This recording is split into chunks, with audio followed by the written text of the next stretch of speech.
Hi, everybody, and welcome to Design Conversations presented to you by Home Publishings Group and My Design Studio. My name is Emmanuel Bellavo, and that's Yasmin Yasmin. Goodwin. And today, Yasmin's coming to you live from the offices at My Design Studio, and me, well, I'm in my home office here again. So this is episode 3 in a 6-part series on the impact of COVID-19 on the design industry. And we just want to take a quick second to say that this would not be possible without the support of HPG and our sponsors, Lixil Group, Constantino, Fisher and Paykel, Kentwood through Metropolitan Floors. So thank you very much for allowing us to bring these episodes to you. Absolutely. Thanks a lot, guys. All right. So how you been, Yasmin? You been good? It's been good. Very hot out there the last few days. Yeah, no kidding. And we are now, well, COVID-19 has been at us for a bit. We are now into what, phase 2 here in Ontario, I think? Apparently. And stores are opening up and people are accepting appointments to go check things out. Have you had a chance to get around to the stores? You know, I'm still like grocery store. That's my maximum destination right now. So no design shopping, eh? The pharmacy yet. There you go. Very good. Yeah, no, I noticed that there's Home Depot. Home Depot. Yeah, I've actually been there because I've been doing things in my backyard because I recognize that it's going to be spending a lot of my time this summer. Mm-hmm. Absolutely. So speaking of spending time, what's the one place you wish you could travel to right now? South of France. Ooh, nice. Love it. Nice. Yeah, I've been there once, a long time Great ago. food, Beautiful place. great cheese. You get the ocean, you get the culture, you get the history, you have the mountains, you have the water. Well, I know we can't get all of that in our backyard, right? Yes. But we can get some of that. Is that fair? Yes, absolutely. Yeah. And it's definitely the destination right now. All right, so speaking of destination Puerto Vallarta, we've got some great guests on who are coming up today to talk to us about landscaping and what to do on your deck and what to do in your backyard as to how you can make your backyard an amazing destination. So why don't we go ahead and introduce our panelists? Okay, so firstly, we're so pleased to join with Ben Cullen. Ben Cullen is a 4th-generation gardener. Hi, Ben.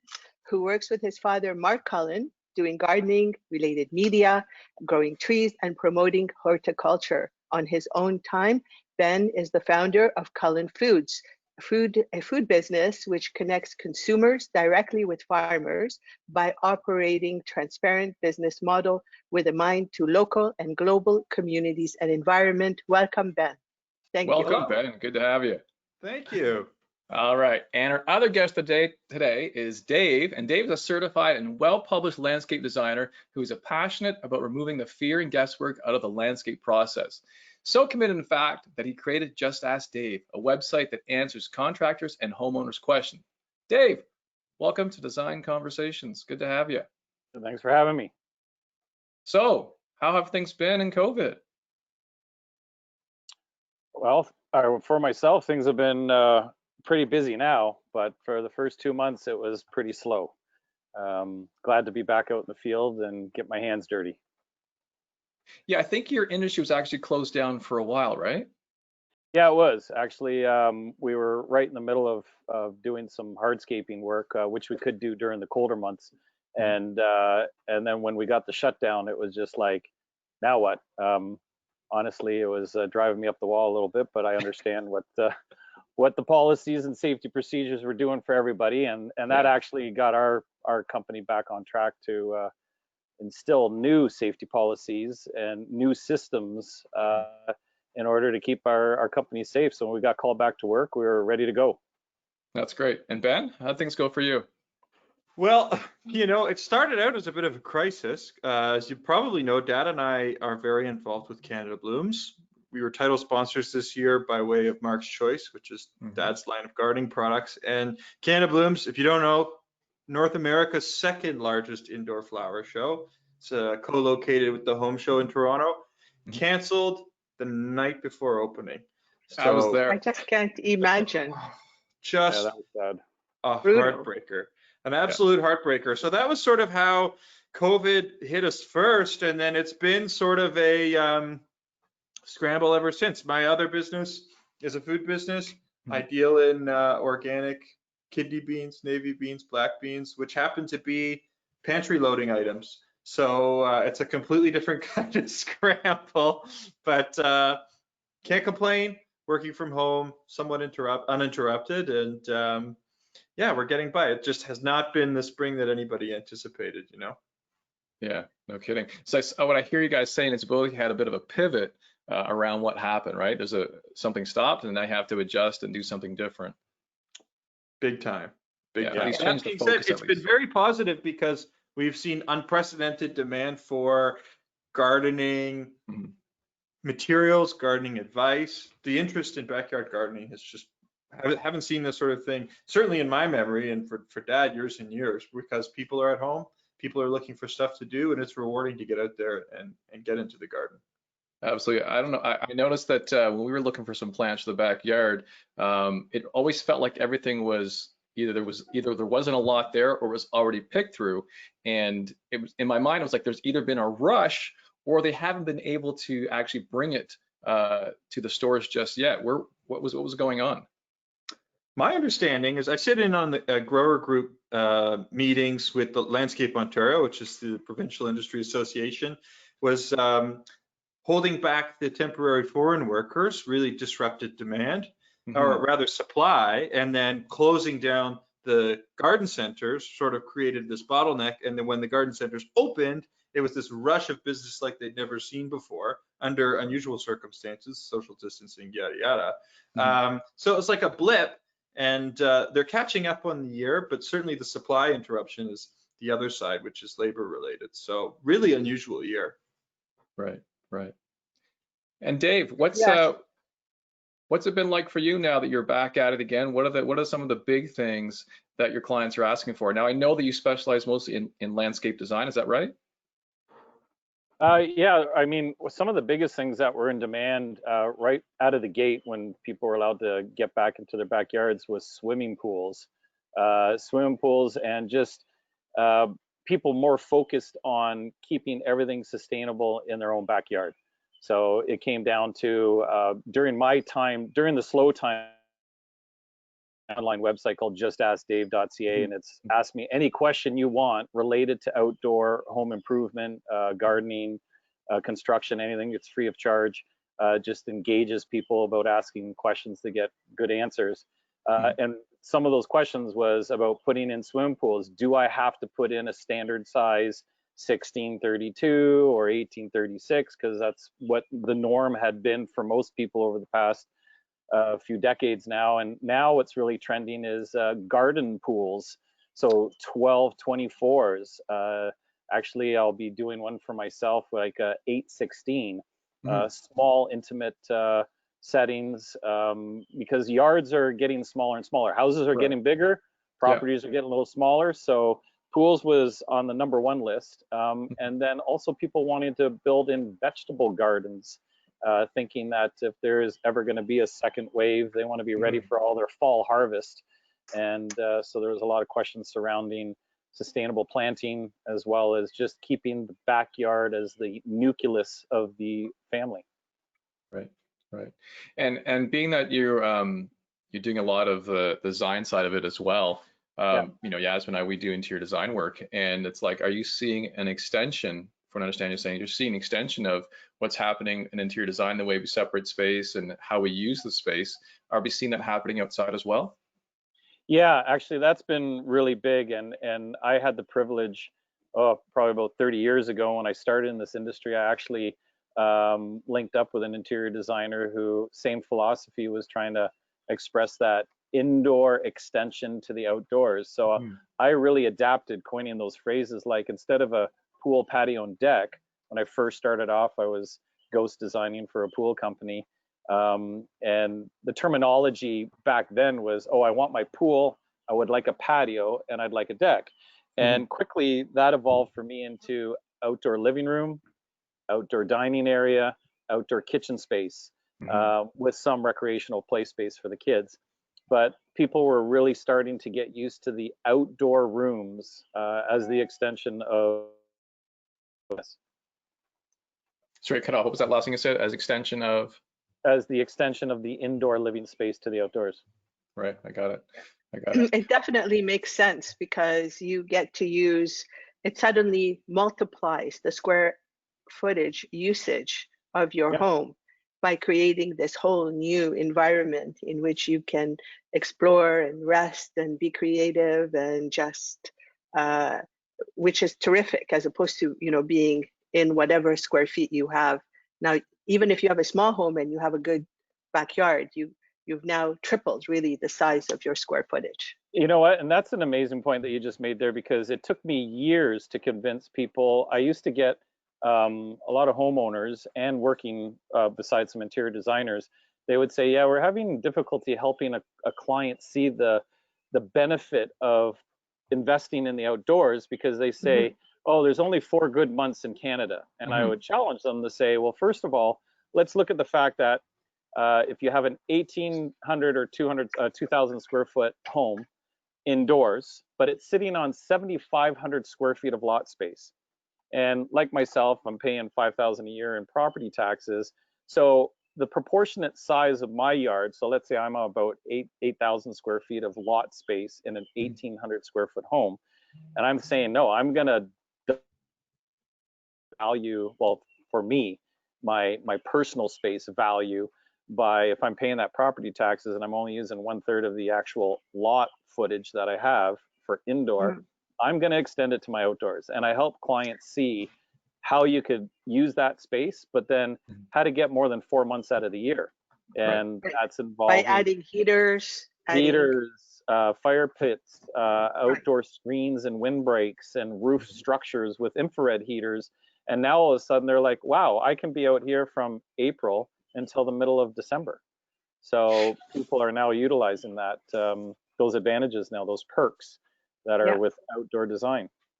Absolutely. I would say that prior to COVID-19, particularly here in Ontario, with the cost of cottages going, quite high, I feel like there has been this transition towards going and getting a cottage and actually investing that money into your backyard. Because if you think about it, although we may not have the 4 months of wanting to be able to spend outside comfortably, there is the odd day in February where it will hit 12, 13 degrees. And you're like, oh, it's so nice outside. And you can't drive to a cottage, but you can certainly walk the 25 feet or 30 feet to your backyard and enjoy it a little bit. Well, and that's exactly right. I have actually clients in the middle of selling their cottages or had already planned on selling their cottage since last fall when they had a conversation with me, and they just phoned me weeks after the lift or the ban on outdoor living. And what was happening is people were deciding to say, well, I just sold the cottage, Dave. I'm ready to invest in that design that you designed for us. Wow, that's amazing. Beautiful. That's gorgeous. That's gorgeous. The other thing is how much of that 4 months of good outdoor time do you want to spend on the 400 trying to get to cottage country? Exactly. Yeah, they're spending 4 hours of their time going up north and 4 hours coming back. So they lose an entire day of that beautiful weekend. And people want Porta Backyarda or their Muskoka Cottage backyard. And I'm finding more and more people are actually, they have that mentality. They say, well, I'm going to now save on the travel. I'm now going to save on spending more time. And they're saving time. You can't buy time anymore, right? Time is very valuable. The one commodity they don't get back. I was just going to say, I read somewhere, and I've applied this with a couple of my clients, but quite often people will want to put their barbecue, their deck, it's all attached to the house. And what I've found now is that if you kind of want that feeling of getting away, even if your backyard is only 30 feet deep past your house, it's better to put everything as far from your house as possible so you can do everything back there and look towards your own home. It gives you more of a sense of having left. Would you say the same? Exactly. Actually, I do SoundCloud seminars, and one of them was looking at a yard from a different perspective. And I actually take my clients and I ask them, let's grab some folding chairs or any chairs that they have in the backyard. We pick them up and I physically take them to either one back corner or the other or both, just for them. We sit and have a conversation. And at first they look at me weird and they're like, okay, well, we're going to now take our furniture from our current patio, and he's dragging us to the back of the yard. Soon as I sit them down and I purposely make them turn their backs to the negative views, which is usually second story neighboring backyard windows looking into the yard. Now they can't even see them because of the 6-foot high neighbor friendly fence that they have. And I get them to face their own home. Their own home is a positive view, warm, fuzzy feeling. You can see people coming out of their own house. They don't have to worry about any other negative views. And just like that, they're like, I didn't even see this before. So that is the different positive perspective that I'm always trying to educate my clients on, looking at from a different perspective. I love that. I love that. Speaking of different perspective, Ben, let's talk about ways to include food gardening into our yard. Well, you know, I was talking, when we talked about this earlier, I mentioned food gardening sort of historically was the ugly duckling of backyard gardening. It was something you kind of wanted out of view. Maybe you left it to grandma or your hippie daughter or something to look after. But it's gotten really slick. And there's foods that you can grow which are attractive to look at. You know, I mean, kale, for example. Now, I prefer growing kale to eating it, but there are people who eat it too. And it comes in so many great shades and textures that you can make an ornamental kale planting and pick from that, right? And to a passerby, they wouldn't even see the utility of it, just for the purples and greens and grays that you can get, which are really cool. They might graze on it too, though, right? Yeah, they might too, if they're savvy. So actually, I never thought of that, but actually, instead of having the vegetable box where, you know, the raised thing, you can actually incorporate this between your flower beds, even as part of your, I mean, something like that. You can incorporate with floral arrangements, you know, put lavender in or whatever, and in the way that you do the planting. You can also incorporate with built structures, right? You can do raised beds, you can plant behind a retaining wall, you can have planters with the garden herbs close to where you're preparing your meal. You know, that proximity, once you're cooking with fresh herbs, there's no going back. Very true. And that alone, it's the textures of the leaf material, the herbs, the fragrance. It's, you know, it's as good or better than having a floral planter in the same space, right? And as you pick from it, it just continues to rejuvenate. So that's a way that people are certainly incorporating more.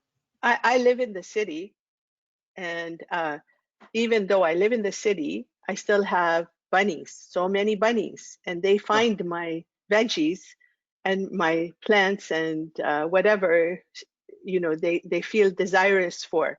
How can I control that? I also there live plants that they don't like for us to consider planting. You can try all sorts of different remedies. Having gardened both in the country and in town, I find the animal pressure in town, the bunnies and the squirrels, much worse. Because in the country there's so much more predator, right? So I mean, there's different remedies you can try. For sure, I think the most effective, however, if you're willing to invest in it, is a physical barrier. And you can get, I don't know if you ever bring baking to a picnic, you know those spherical nets you kind of put on top of your baking so the flies won't land on it? Yeah, it's almost like a cloche, a permeable cloche. You can get similar structures to go over your raised beds, to go over your planters, and often they're hinged. So you simply lift them up to access the crop.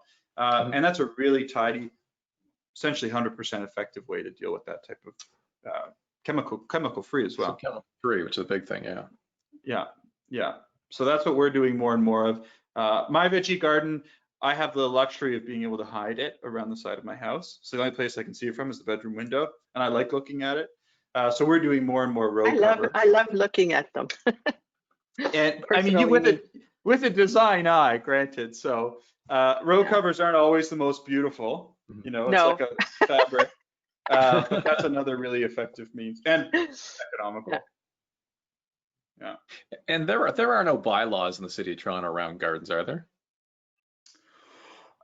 To vegetable gardens, none that I know of. In fact, there's a new program in Toronto. It's called Food Up Front and Liberating Lawns. There's two, and they're both food justice, food access initiatives connecting growers to landowners. And the idea is to get more productive crops growing where there would otherwise be lawn.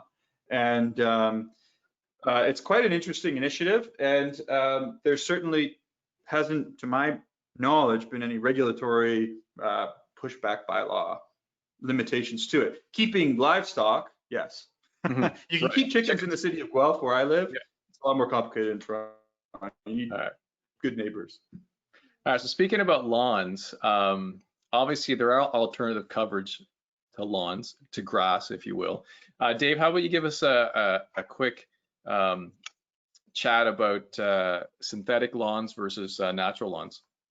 Pros and Yeah. cons and... So years ago, when it was first kind of on the rise, it was more of a, I'm going to call it like a fake AstroTurf. It didn't look really attractive. People were actually putting it over their concrete patios. And it kind of made, I guess, to give the illusion of green space. I wasn't really fond of it. As the years grew on, no pun intended, I watched on the frontage there, Artificial Grass and Landscaping was introducing here in Canada a synthetic turf that was so realistic looking. Like, I even would take my flip-flops off at the time and I would actually stand on it. And I'd say, oh my goodness, this is like, feels like real grass between my toes. My wife would have nothing to do with it. And at the time when we were publishing out some blogs about real versus fake, she actually walked into their storefront, took off her flip-flops. We just got back from the Dominican. It was February. And she's looking at me and she's like, Dave, take your flip-flops off. And I said, yeah, I know, it's good, but you've hated this, so we've never introduced it in our own backyard. It is amazing stuff. It looks great. It feels and looks like real grass, except it doesn't come with the maintenance that comes with, you know, weed control. The amount of watering that would be involved in lawn care is crazy. You know, it's so noticeable that one year I did an experiment where I didn't even turn on my sprinkler system. The next season, I decided to put it on. Within the first 30 days, I get a phone call from the utilities and said, "Oh, do you have a leak? Last year versus this year, you're consuming a lot of water." So even getting that phone call from a utility company made me realize it is that noticeable that you're going to get a phone call from your utility saying, "Do you have a leak? You're using an excessive amount of water than you did the prior year." So artificial turf does have its benefits. It has its uses. I have clients that are so much into their short game of golf that introducing now lawn backyards into putting green. Yeah. For those that take the golf. So where the putting green is, they would put the artificial turf? Yep. So there's. I assume you get it in different lengths. Is that the idea? Yeah. So in the photograph that you're seeing on the screen now, this gentleman, his golf so much that half his backyard of the remaining grass is actual play space for the children and the dog. Half is this putting green area. That is 100% synthetic, so there's no watering to do, because if you had real bent grass, and we've done some actual real bent grass putting green in larger estate properties, the amount of watering that is involved in keeping those greens proper are almost, well, it's almost like 3 times a day, really. And mowing 3 times a week to maintain that short bent grass that you used to put on. But now you do that with artificial. For me, when I do get clients that are not wanting the maintenance, don't want to spend the excessive amount of water that would be involved in real lawn, only if you have trees. If you have perimeter trees, you want to keep those watered. If you have perimeter gardens, you can integrate both vegetables and perennials to create a florific and sustainable edible garden. You need water, but then go drip irrigation over spray head irrigation. But yeah, artificial turf has now got a place for itself. I see it. Okay, great. So for those people who want to put, like, who are going to be putting some plants and bushes, Ben, I know we should be considering what plants will grow well in our climate and what might consume less water and thrive in our kind of an environment. Is there a recommendation for what people should be thinking of? Well, there is, and you know, I was going to add on to the lawn point as well, because I guess I bill myself as an environmentalist, but I'm not really all that offended by the synthetic lawn because conventional lawn is pretty environmentally burdensome by any measure. It's the water, it's also the fertilizer, and it takes a tremendous amount of energy to produce fertilizer, lawn fertilizer. So Wow. there's lawn alternatives, like I'm seeing more and more people, they want like a flowering lawn. They want to see pollinators in the lawn. Yeah, the when they aren't flowers that kind walking of on creep along the grass really, really low. Yeah. There's low Clover. English daisies, clover, exactly. And the benefit to the clover is it's a legume. It fixes nitrogen out of the atmosphere, so it largely eliminates the need for a nitrogen fertilizer, and it'll keep that green up throughout the season. So that's in the lawn. But in the perimeter, the gardens around the lawn, certainly we're seeing sort of a sustained shift. First, away from annuals, like those color popping annuals, the impatiens that were popular once upon a time. I'd say hydrangea have really replaced the kind of color pop perennials. Dave probably confirmed that from a design standpoint. But the next wave of more, say, ambitious, educated, environmentally concerned gardeners is certainly natives, which have been around for literally forever. The definition is it's a species that existed in North America pre-settlement. And there's a lot of great native species that are literally evolved to our environment. And, you know, things like purple coneflower or echinacea, black-eyed Susans, you've seen them before, but where they're starting to garner more credit is just how low maintenance they are and how drought tolerant they are and how reliable they are. Of course, being perennials, come back every season, so it's more or less a one-time investment. You split them. And as When there's do you more, split them? When do you split them? spring or fall. So most of the horticulture, like if you're just gardening, most of the horticulture societies would have their plant sales in May under regular circumstances. And that's a really good time to split your perennials or buy perennials, or in the fall. And Emmanuel. I was just gonna say you're splitting perennials. Is it the same time of year you want to actually trim your trees and your shrubs back too? Is it the spring and the fall? Yeah, it kind of depends on when they flower, but generally, yeah, early spring, your roses, for example, late winter, early spring, you want to get the pruning done. Okay. Yeah, good point.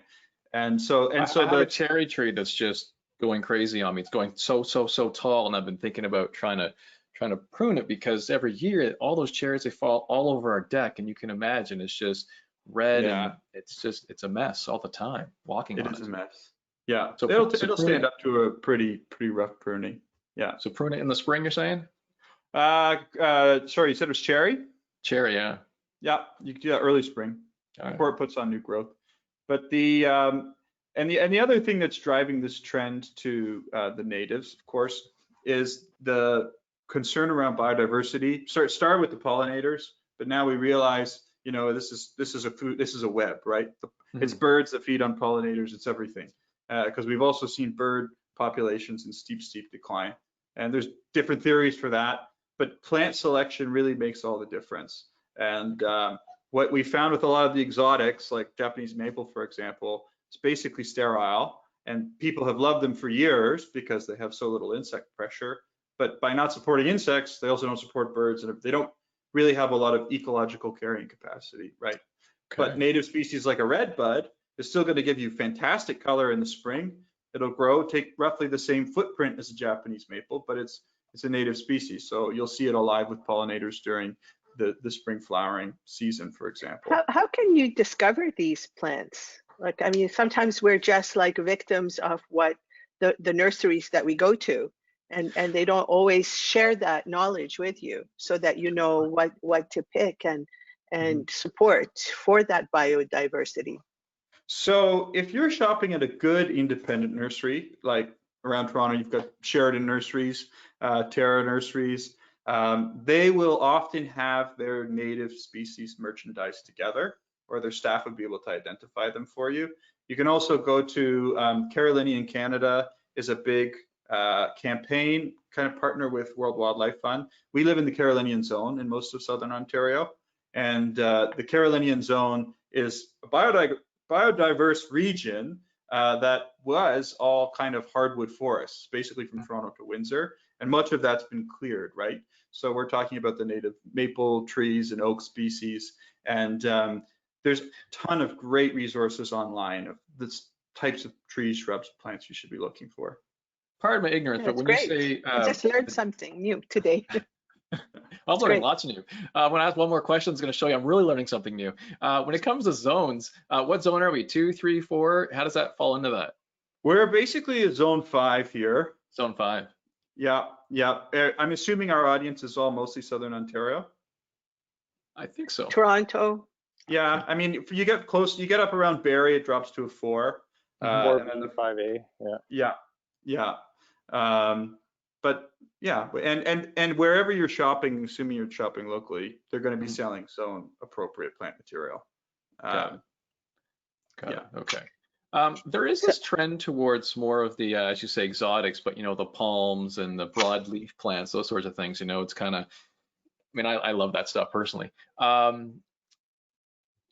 Well, is that stuff that we do want to put outside, or should we just keep that stuff to inside and keeping it away from an outside ecosystem? I like putting my indoor house plant, my tropicals, my indoor plants outside for the summer, provided they're in the right place. And there's no harm in having them there. It's more a question of opportunity cost. So if you're not replacing, there's no harm. They're not spreading anything negative, nefarious.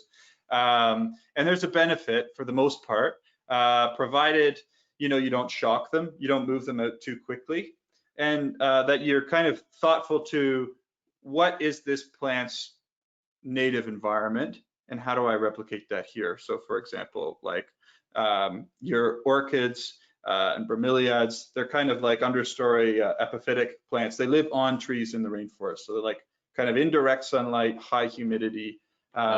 So it helps to kind of educate yourself a bit on the types of plants you've got in your home, and not put them in the blazing sun and let them get scorched or move them out too soon, because typically they're very temperature sensitive at the low end. So I guess that's great information for people as well who perhaps live in condos where they really just have an outdoor deck where they can't have soil that would survive the winter that would freeze. It's good to know that they're indoor plants and put them outside for that time being. Yeah, totally. I have scorched an orchid or two. I scorched one this year. It's easy to do. I've done it, and no shame. I mean, gardening it's a passion of repeated failures and learnings, right? That's the fun part. Yeah, exactly. When you stop killing plants, you've won. Find a new hobby. Don't put the rest of us to shame. That's good. That's nice. I like that. I think we have a poll. Don't we have a poll that we wanted to share with everyone? Yes, we do. We thought we'd throw in some polls let's go ahead and post get some engagement with our viewers. So we'll go ahead and share the results with you after this is done. But it's actually, will you be spending more time in your backyard than in 2019? If so, how much more? None at all. I've already spent as much time as possible. 25%, 50%, or 100%. Yeah, I guess we don't get to vote. So panelists, we don't get to vote. Just FYI, apparently it's not a. All right. Yeah. Okay. So have you guys spending more? Have you guys been spending more time in your backyards? I certainly have been. Yes. Yeah, me too. We've been spending loads of time. And I was gonna, I know you're an interior designer. I was gonna make a point about indoor plants and the outdoors. Sure. Because a lot of times the indoor environment is not very hospitable to a lot of these tropical plants. And when we say they're shade tolerant or low light tolerant, it just means that often they'll die more slowly there. So like a spathiphyllum, for example, right? The great indoor plant, or a banana tree, or palm, it can handle the indoor environment because it'll die very slowly. So actually using the spring, summer, closer to natural light is a good way to reinvigorate them, so that when the growth slows down, the days get short and you move them back indoors. They're healthy and strong going into the fall, because then you can really benefit from indoor plants throughout the season. So my allocations, my elephant plants, I need to take outside right now, is what you're saying? Yeah, or at least get them closer to outside. And get some green in the leaves, sugar in the roots. Yeah. Oh, that's so sad. Okay. When we were talking with you, Dave, the other day in our prep, you mentioned this new trend of the wall partitions. Mhm. that people, there's all kinds of beautiful solutions that people can create privacy or spaces between, even within the spaces of your yard. Yeah, some Share that. people are dealing with limited spaces of planting space.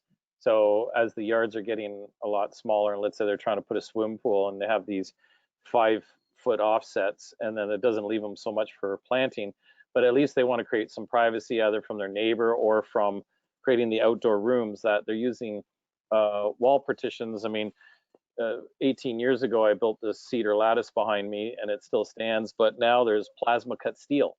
So you can plasma cut floral or leaf emblems to look like leaves falling through, and then they shine light from behind that steel screen. So now you're getting effects in the evening. You're getting no Wow. maintenance whatsoever. Corten steel, which rusts orange, is a very dramatic pop in the landscape. But then also when people are building structures, they're now using blinds that can roll down, whether it's bamboo, Oh, stuff that is actually durable for outdoor. Sometimes they have synthetic looking bamboo, so they're made out of a polymer or vinyl, and it just looks like a rattan style rollout screen.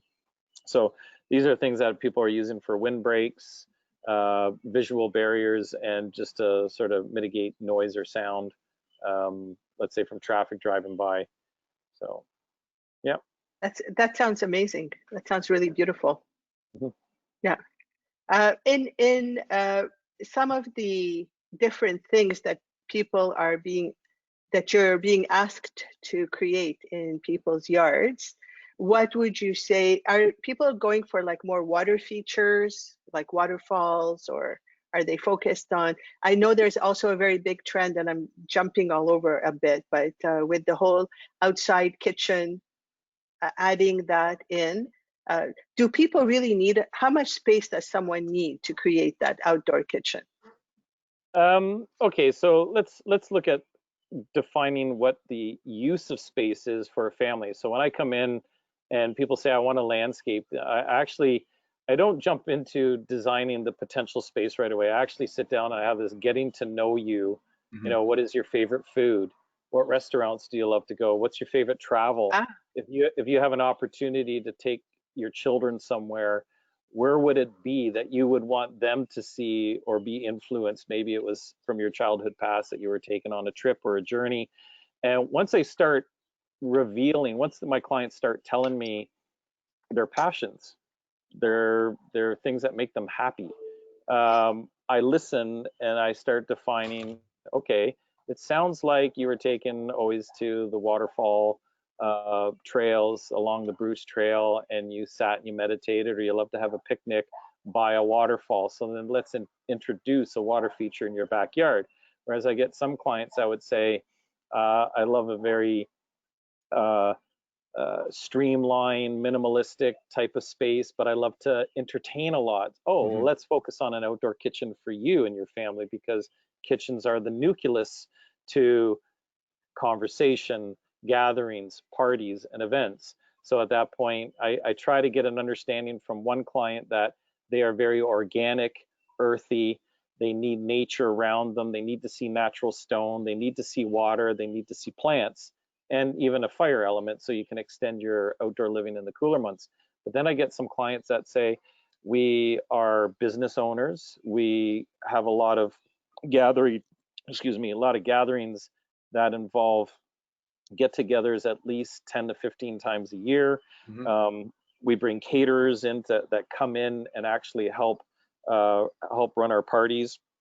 So I need an area where the bartender is going to be. I need an area to cook, but I need it for tapas, because we don't have room for sit-down dining. It's more of the move and pick. So you have the little wow, plate. there's so many Yeah, things. yeah. So I find it that when I'm trying to understand my client's lifestyle use, then I start to inspire them with some sort of design, and it could be water feature, fire table. It could be outdoor living room. It could be outdoor kitchen. So it's just trying to understand what their needs are first. Yeah, It's great. there's an investment into the Sign personality me of the up. client, right? Yeah. All right, so we've got another poll we want to send out, poll question number 2. And while that's going out, Yasmin's going to talk a little bit about our sponsors. Just a few minutes. It's just a 1 minute, actually. A special thanks Sure. again to our sponsors, Constantino, Fisher and Paykel, Lixel Group, Kentwood, through Metropolitan Floors. Thank you for pivoting with us from in-person to these online events.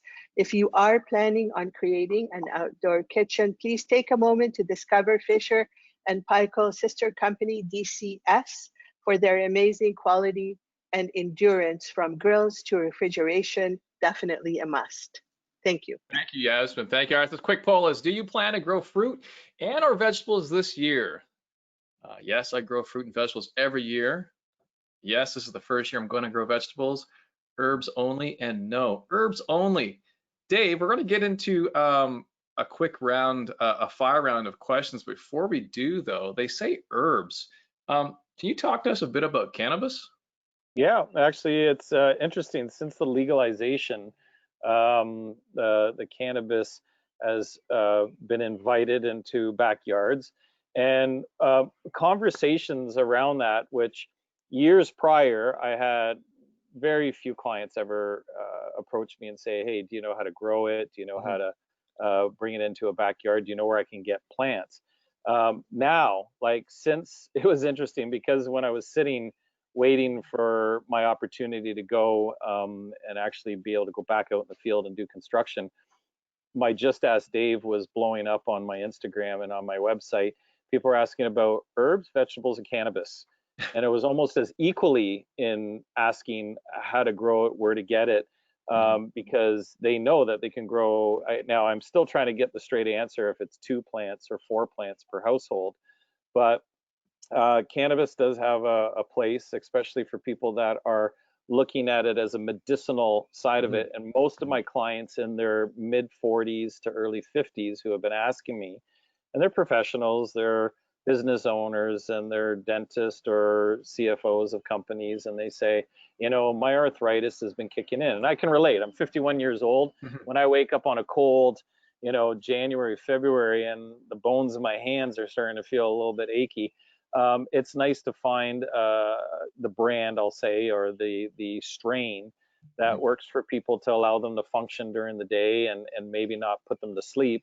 So, you know, people that want more of that uppity, I need to get stuff done, they plant a sativa plant. And when it female grows to bud and that bud becomes harvestable, whether they want to turn that into an edible form, so there's take the flower, put it in butter or put it in coconut oil, and you can use it for cooking. For those that like to smoke the herb, it helps with keeping them motivated, keep them alert, but also mitigate some pain. Depends on the strains for them. So yeah, I've been getting a lot of questions from clients and asking, where can I get the plants, and or can I grow them from seed, and how do I sex a plant? So I teach them how to do that. Okay. Ben, are you finding the same? That has that been something that through you've been seeing more requests on? And where can people find more information to plant those? Certainly we've had more requests. And I mean, I worked at a garden center all through university. There was always the euphemisms. People would come in like, oh, I'm growing tomatoes. It's February, right? Are they green tomatoes? Yeah, green tomatoes. And tomatoes actually a perfect euphemism because the needs are almost exactly the same. So you know, I'll be honest, I don't have any experience growing it personally, but you know, I understand the plant, how it grows. And if you can grow a tomato, you can grow pot. So in fact, it grows a lot more cannabis. And it grows a lot more vigorously. So, you know, I think the question just becomes, where you have full sun, where you're not necessarily perhaps ashamed or whatever to have it. Like you don't want it on the front lawn maybe, but if you've got a full sun spot. Well, people might steal it. Well, no, it's I was just gonna say the stigma is still there. I get people who every person in any subdivision can grow it legally without repercussions of it being ripped out, even due to complaint. How can you tell if you have a male or female? And like, you know, you were mentioning you have to have a female and a male. Only the female plants are work. So how can So And there's a I'm kind of little asking flower, because I there's a little know, flower calyx, and at the base of a stem, it actually looks like a little letter V, two little stigma, the pollen that comes out of the calyxes. So it represents a little V for the female. And then for the male, just as it's going to produce or go into its sex plant, like little balls, they're just like hanging at the base of the stem. So you can sex the plant by finding that if they're not, there's no balls on them, it's a female. No Got balls it. on them, it's a Oh, male. wow. Okay. So, Well, on that note, why don't we jump into our next round? This is our rapid fire question round. I'm just going to throw out some questions out there, and let's just get through this real quick. We're going to give ourselves maybe 30 seconds to 60 seconds per question, and then we'll just rush through this, okay? Then after this, we're going to take some questions from our participants. So for participants that are out there, this is great. If you haven't done so already, go ahead and submit some questions via the interface here, and we'll get into that. Sorry, Yasmin, go ahead.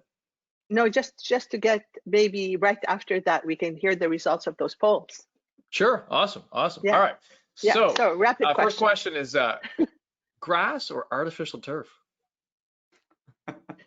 Dave? well, you know what? I've always loved the real grass, but artificial turf has its place for. Let's put it this way: if you want no maintenance, artificial turf. All right, If Ben. if you love rolling in the grass, you got pets, you got kids, you want play space, let go for the real lawn. I say flowering lawn alternative, clovers, English daisy, potentilla. I love it. Let's get a list of great alternatives from you for I like later on that. too. All right. All right, here we go. So we've been in quarantine for a while. This is a crazy question. What's the one plant you would not sorry, did I get that right? What's the one plant you would not quarantine without? Oh, without. Mm-hmm. Oh, One plant. Dave or do you Either want one. Garlic. Go ahead. I I'd say need my garlic. I need garlic. I need Garlic. garlic. We have the same answer. I need my garlic.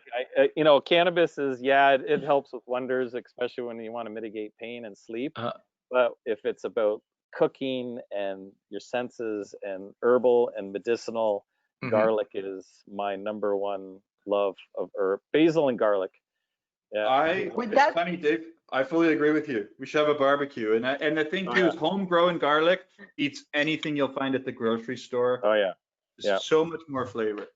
Yeah, Great. I agree. High five, Ben. High five. There you go. would that be the two most popular herbs that people want to plant themselves? I don't think so. I don't know. I think I get a lot of requests for, well, I get some people that are into culinary backyard grilling.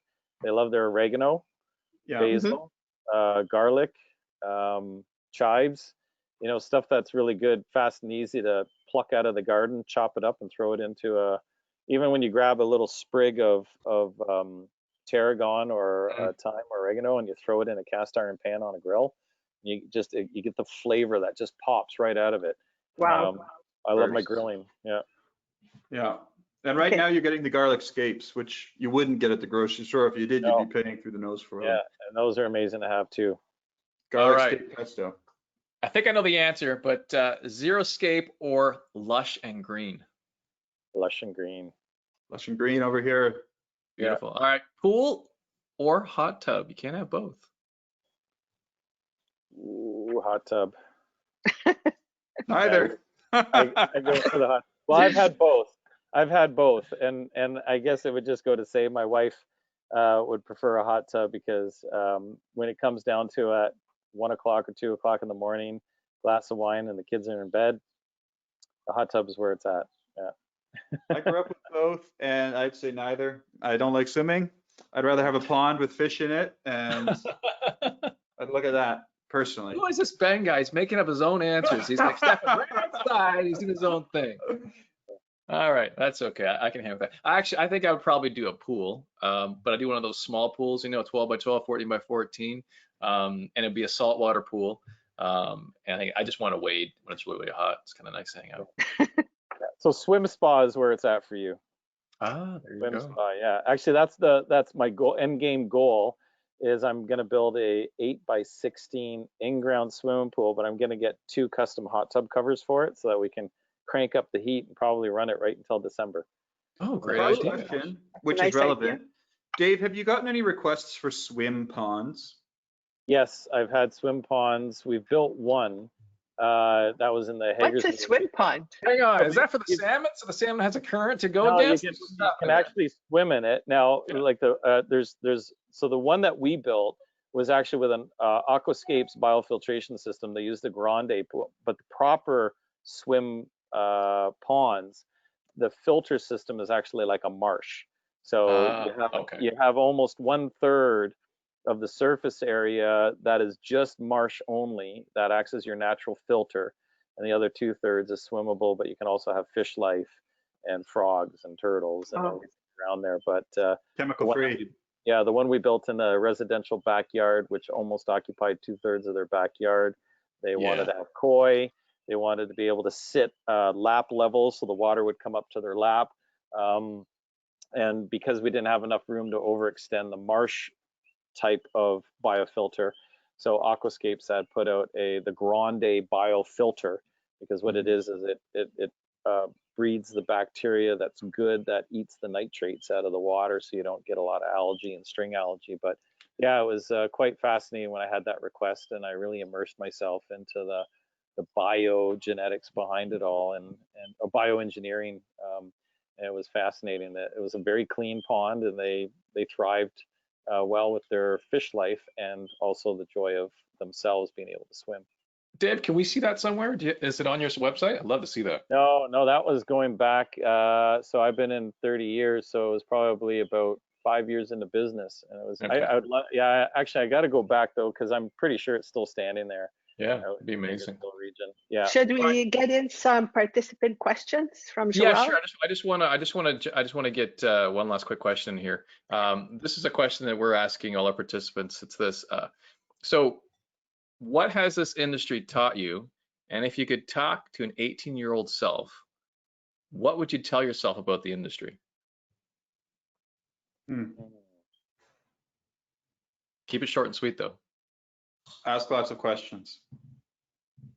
Okay. Ask lots of questions. Love what you Yes. do, because it's a lot of hard work. Don't do it for the money. Just do it because you love it. And that's been my path.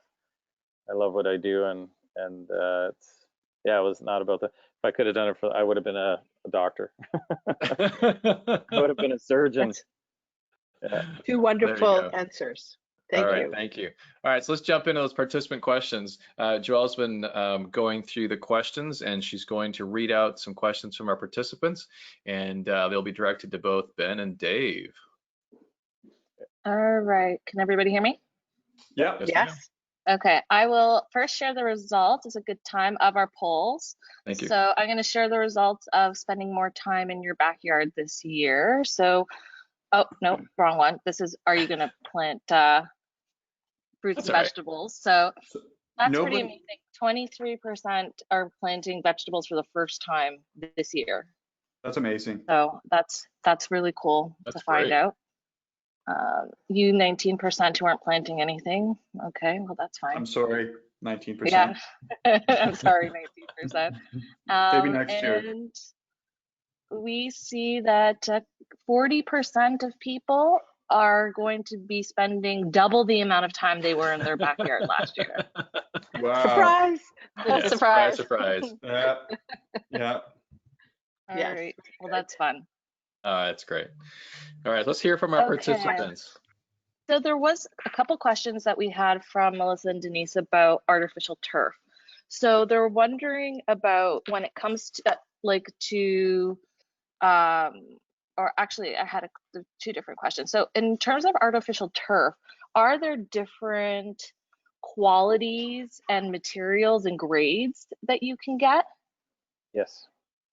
Yeah, there's many different grades out there, but I guess it depends on application. If you want something that is the children are in their gymnastics, let's say, you can actually get an artificial turf or sports turf. So let's look at the families that have athletes, soccer, gymnastics, anything that does a lot of treading on. You supplement that kind of artificial turf with a rubber granular into it, so it mitigates impact. and just makes it a little bit easier to play on.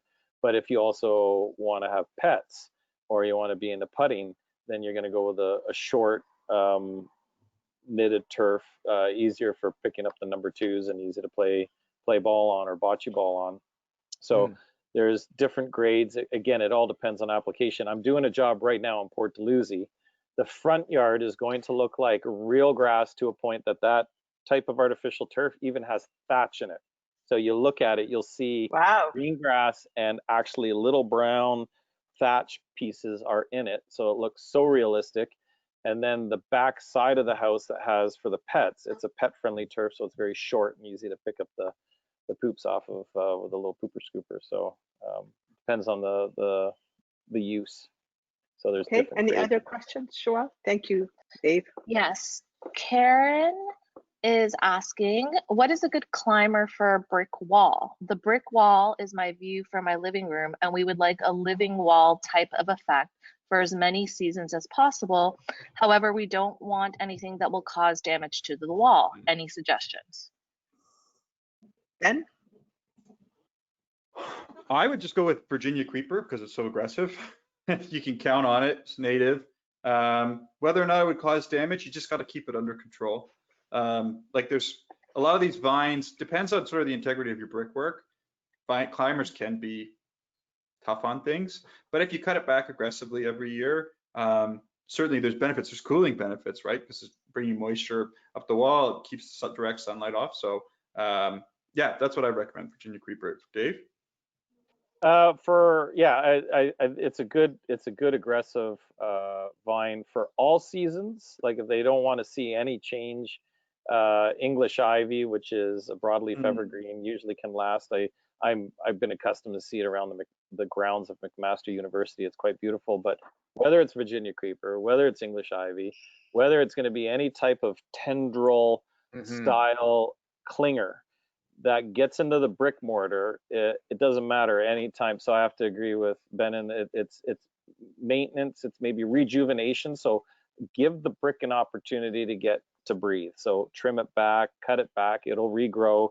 But if you leave it for decades, the moisture that comes from the shading and the tendrils that get into the brick mortar start dissolving or devouring the brick mortar, it just crumbles it apart. So you have to get back in there with a stonemason and repaint it. Oh, wow. Okay. Yeah. So it's a great look, but you have to be really careful. Yeah. Yeah, a friend of mine bought a house, and her mother-in-law came to help them with grooming some of the greens, and so she snipped just one of the branches really close to the base, thinking it was just a small section. Within 3 weeks, the entire side of the house went brown. Yeah. Yeah, start out and work in, baby. Yeah. Climbing hydrangeas are also beautiful. Oh, I plants. love climbing hydrangea. Yeah. Love the climbing cool. hydrangea. I All right, we are they're actually fabulous. just to keep track of the time. We're actually at 4 p.m. right now, so technically we're at the end. Joelle, do we have any more questions that are out there that we can ask? We do have some more questions if Dave and Ben wouldn't mind spending a little bit more time with us, but I don't know if you guys want to, kind of just give your final tips to anybody that has to leave at 4 p.m.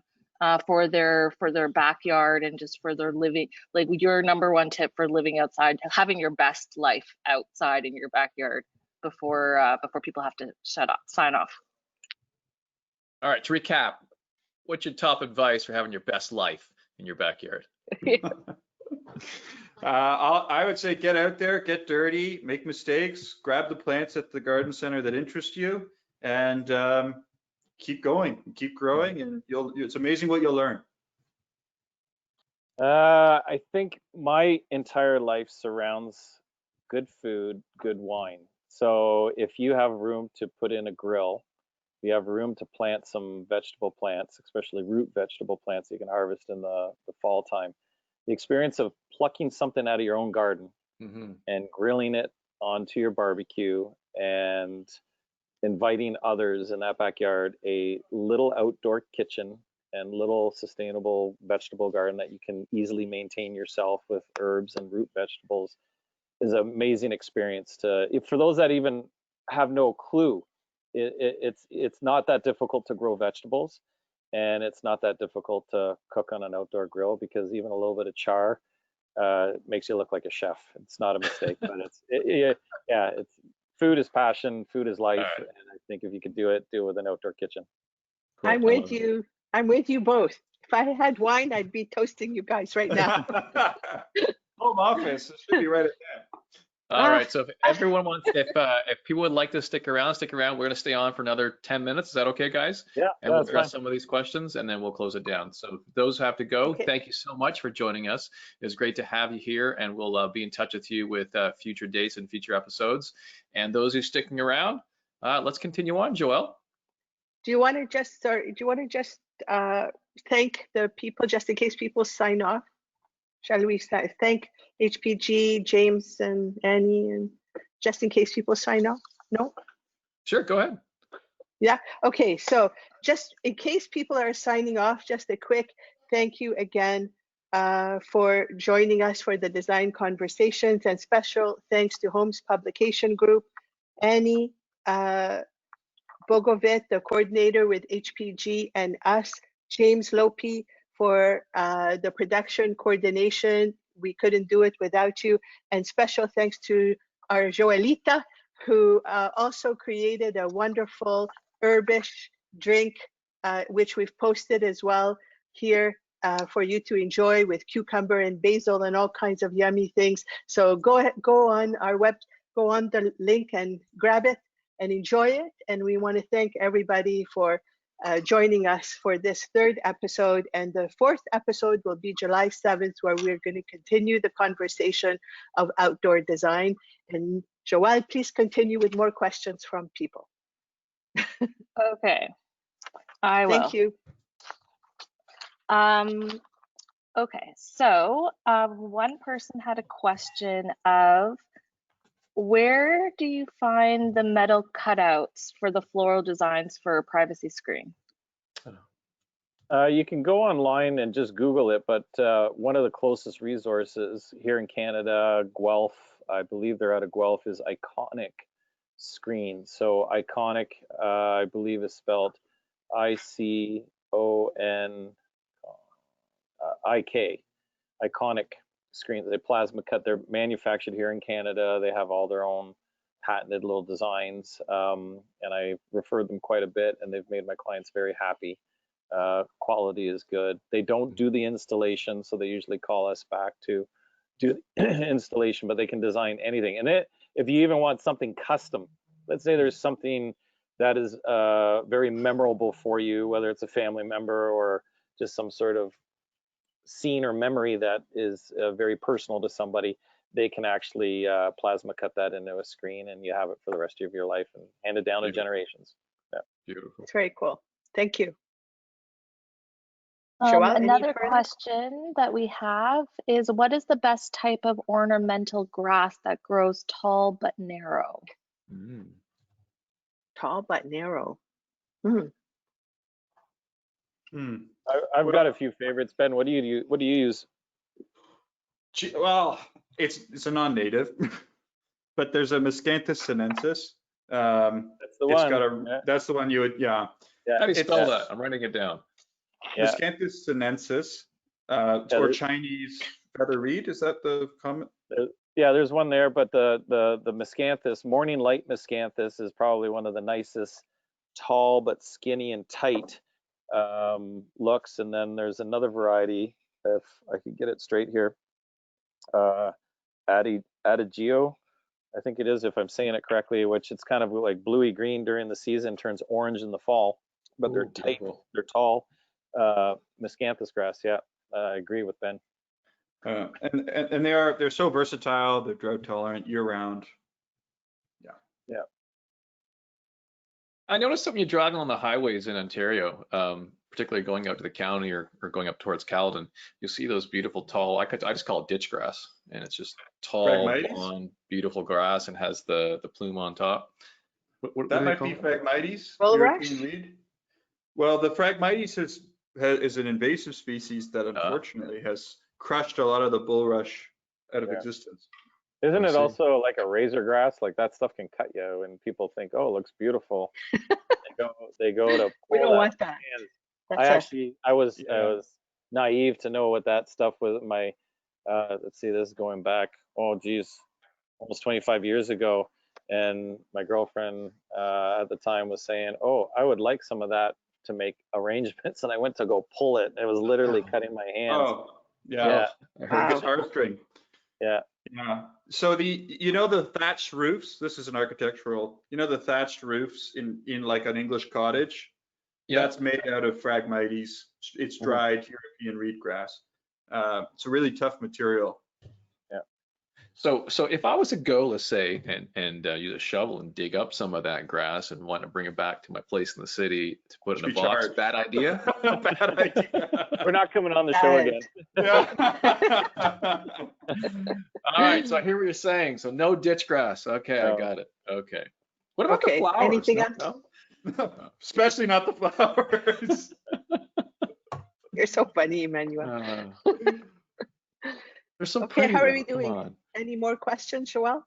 I think we're pretty good for the day. If there's any other questions that I didn't get to, I'll definitely gather them all up and send them out if we can send out any additional questions to people. Well, Dave and Ben, I had a lot of fun with you guys today. That was great. Thank you so much. Yeah. And Ben, it Well, was thank you, great Esmond. meeting you as well. I had the privilege of spending time with your dad on a few occasions on conversations revolving around the horticulture and the industry. We actually interviewed him ourselves in one of our publications, and wonderful guy. And I'm glad that you're following those footsteps as well. And also in creating the your own. Yeah. and in the food business, that's awesome. That's great. So Well, thanks, Dave. I'm calling Dad right after this. I'll pass it along. I'll tell him we Okay. met. all right, sounds It's a good. small world. We all get to meet. It's fun. Yeah.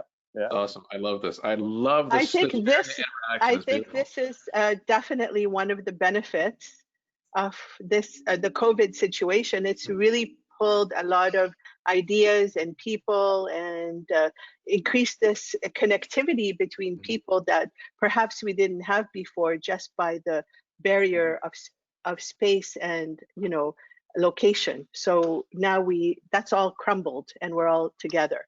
So Yeah. thank you for Yes. spending your time with us today. We really super appreciate it.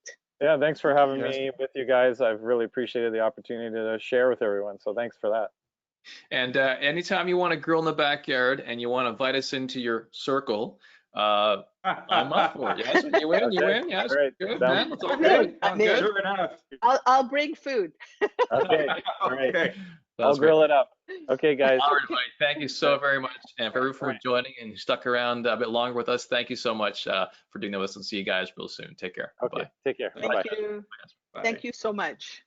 Okay. Bye-bye. Bye-bye. And I'll be shortly muting everybody and closing the stream. Thanks, guys. Have a wonderful afternoon.